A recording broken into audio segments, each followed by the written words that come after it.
what the right thing is. Congressman, you said it very well, let's do it, but how do we engage those folks who are most affected, and I would include employers in that as well, to push this and implement it further and to get those states who aren't on board on board? Well, We'll start with Belinda and then let me take move a down stab the at it. row. It looks like everybody has something to say on this one. And I think that you're absolutely correct. I think that the families that are the most mobile are the ones that are most disenfranchised. And I will tell you that I'm very proud of what's happening with the military group, because they speak for all groups of mobile populations.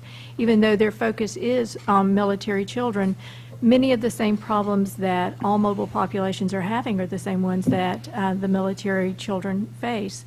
So what happens is, I think that you continue through your organizations to put pressure on the various states and, making sure that the school districts are also part of that solution and implementing.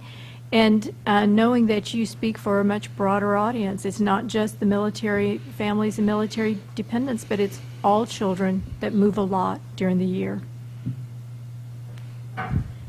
One of the, with the high mobility populations, which includes high poverty, one of the things that Common Core will not resolve, however, is a prescribed order of instruction.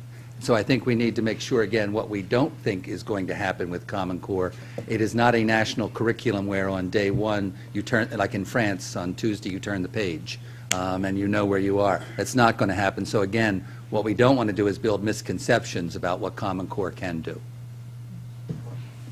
Congressman? I don't have a lot to add. I grew up in a military town, Fayetteville, North Carolina, which is Fort Bragg, Pope Air Force Base.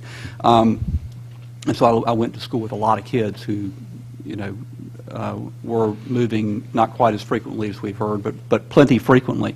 And it's certainly true that their families were not politically powerful in Cumberland County and in Fayetteville, but the military really was. I mean, local leaders really wanted to please the military. And if the top brass of the military, whose kids also go to school,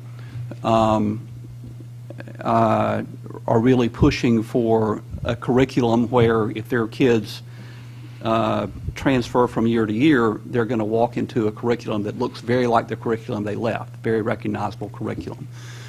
So I think the military has some influence. It may not be at the level of military families, certainly not enlisted families, but the military